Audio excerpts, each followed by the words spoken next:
Kami ini para pengacara, tapi bukan pengangguran yang banyak acara. Urus kasus di sana, Oke, selamat sore. Assalamualaikum warahmatullahi wabarakatuh. Salam sejahtera untuk kita semua. Kita jumpa lagi dalam acara edukasi bagi para pencari keadilan, terutama mereka yang terjebak dengan maraknya investasi bodong atau abal-abal. Saudara, edukasi ini adalah ditujukan kepada masyarakat luas. Baik itu masyarakat yang selama ini kita tahu bahwa banyak yang tertipu oleh iming-iming keuntungan. Tapi ujung-ujungnya membawa petaka. Saudara sekalian, netizen, rekan sejawat, sahabat pengacara Guntur Laremba, aktivis penggiat hukum pejuang kebenaran. Hari ini saya tampil sedikit agak sore. Mohon maaf, mungkin agak terlambat ya. Saya ingin memberikan edukasi kepada kita semua. Saya baru saja kembali dari pengadilan tinggi. Kaitannya adalah kami sidang atau diperiksa oleh hakim tinggi terkait pengaduan kami terhadap mosi tidak percaya kepada Pengadilan Negeri Sidoarjo, ya, yang perkara kami alhamdulillah saat ini sudah di stop tanpa ada ketentuan waktu untuk dilanjutkan kapan. Tapi yang pasti saudara sekalian, rekan sejawat, dan masyarakat pada umumnya, Anda yang merasa tidak pernah melakukan kesalahan, tapi saudara dikriminalisasi ataupun misalnya Anda dituduh melakukan suatu pelanggaran atau kejahatan, maka jangan pernah lelah, jangan pernah putus asa untuk mencari keadilan. Ya. Yang namanya kebenaran walaupun lama dan panjang, insya Allah pasti akan terungkap. Saya di sini selaku aktivis penggiat hukum pejuang kebenaran yang juga berprofesi sebagai pengacara, tidak akan pernah henti-hentinya untuk memberikan edukasi kepada masyarakat bahwa hukuman yang Anda dapatkan atau yang kita peroleh adalah merupakan konsekuensi dari suatu perbuatan yang diduga telah kita lakukan pelanggaran ataupun kejahatan. Nah, saudara, barangkali ada yang karena ketidaktahuan atau yang tidak paham atau yang tidak sengaja, tentu saja kadang-kadang merasa diperhadapkan di muka hukum, tentu ini adalah merupakan suatu kezaliman. Tetapi sebelum saya masuk dengan kata-kata kezaliman atau dizalimi atau yang namanya kalimat zalim, ada baiknya kalau saudara semua mengerti apa yang dimaksud dengan hukum. Jadi pertama-tama begini, hukum itu adalah merupakan suatu konstelasi ataupun misalnya suatu kesepakatan yang diatur, yang disepakati oleh para penegak hukum, ya, di mana maksudnya bukan penegak hukum, tapi pembuat undang-undang, di mana suatu negara hukum tentu harus berdasarkan suatu ketentuan hukum. Nah, yang membuat aturan hukum itu adalah mereka-mereka yang memang ada di pos atau di bidangnya. Kemudian mereka bersepakat untuk membuat tatanan kehidupan, tatanan berkehidupan, supaya masyarakat kita itu ada yang namanya aturan. Nah, ketika sesuatu yang sudah diatur atau yang dibuat sebagai aturan, yang telah menjadi acuan, maka itu harus menjadi pedoman bagi semua orang.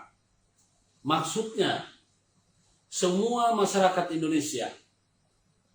Jadi yang namanya hukum itu adalah suatu ketentuan atau suatu produk yang menjadi ketentuan untuk dipatuhi, ditaati.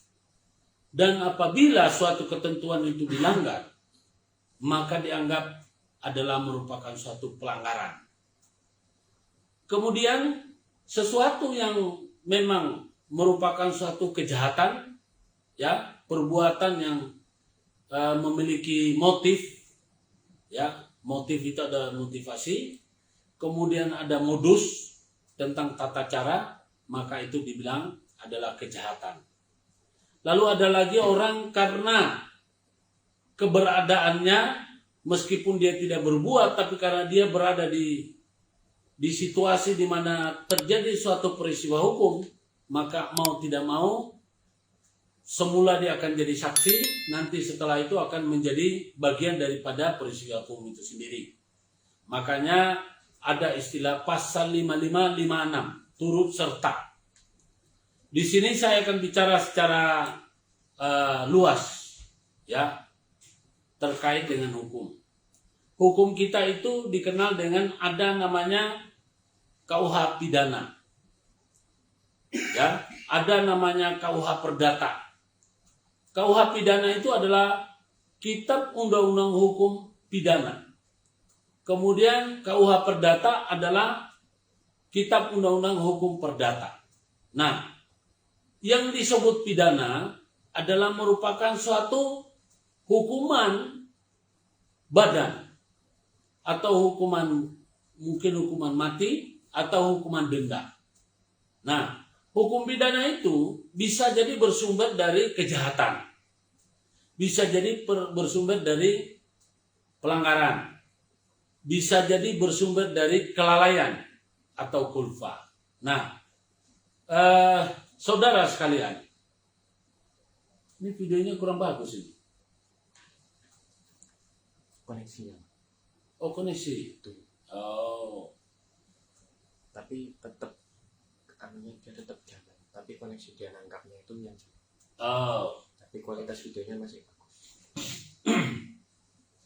Oke, maaf saudara, ini agak terganggu koneksi kita.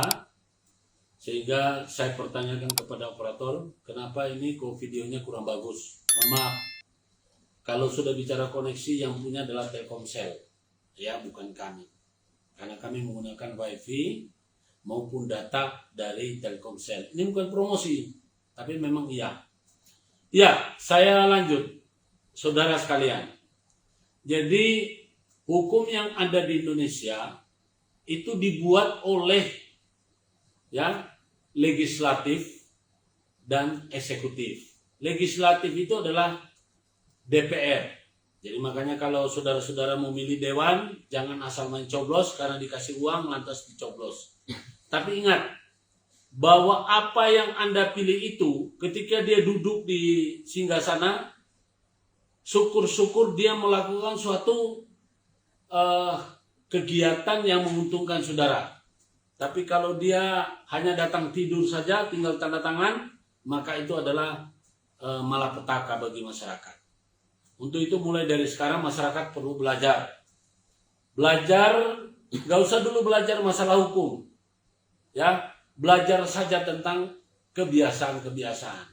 Kalau bicara masalah pemilu, pemilihan umum, apakah itu pilpres, apakah itu pilbuk, apakah itu pilgub, apakah pilwali, ya, yang tidak dipilih wali kotanya cuma DKI.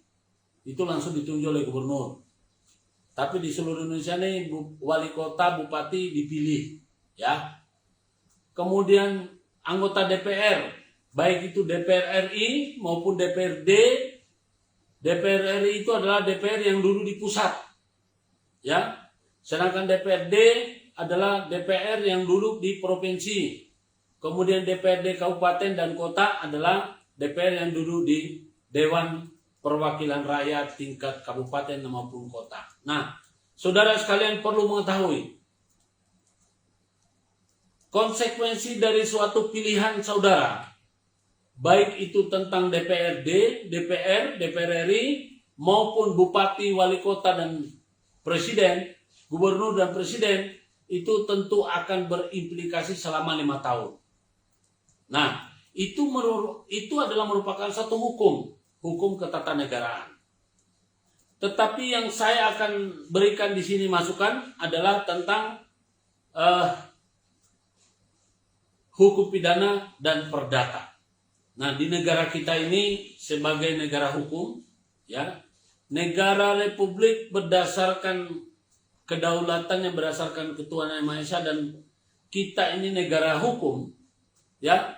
Semua produk aturan itu dibuat dan ditetapkan sesuai dengan ketentuan hukum, ya. Nah, yang kita sungguh sangat sayangkan, banyak aparatur negara kita yang tidak mengerti. Padahal mereka dinafkahi dan mendapatkan nafkah dari itu. Tolong dicatat bahwa yang namanya DPRD, ya, kita mulai dari paling bawah dulu. Kepala desa, DPRD, kabupaten maupun kota, dan DPRD tingkat provinsi, kemudian DPR RI, bupati, wali kota, gubernur, dan presiden. Semua mendapatkan fasilitas dari negara, digaji oleh negara menggunakan uang rakyat. Dari mana uang rakyat itu? Saudara-saudara sekalian, yang sederhana saja. Saudara punya sepeda motor, itu ada pajaknya. Saudara punya bumi dan bangunan, punya kebun, punya bangunan, yang ada pajaknya, itu adalah untuk membiayai itu semua. Kemudian saudara belanja di toko, di warung, di toko yang ada pajaknya, yang memungut pajak, atau Anda membayar kewajiban, ada pajaknya 10%. Pajak pertambahan nilai. Itu semuanya akan diperuntukkan untuk fasilitas bagi aparatur negara. Sebagian. Ya. Jadi sungguh sangat naif kalau ada masyarakat, ya, yang membiarkan orang-orang yang sudah dia tunjuk untuk mewakili tapi tidak mengurus. Artinya begini. Masyarakat itu kan telah memilih. Anda mencoblos itu sebetulnya memberikan lapangan pekerjaan bagi anggota dewan maupun bupati, wali kota, gubernur, dan presiden.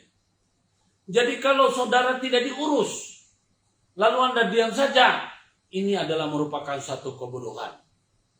Harap diingat, masalah hukum itu adalah produk dari legislatif dan eksekutif. Eksekutif ini dalam hal ini pemerintah.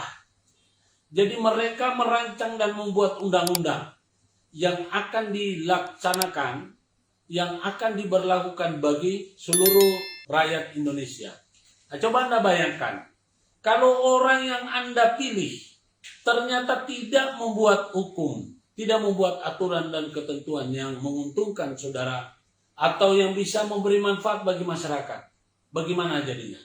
Para pengacara, tapi bukan pengangguran yang banyak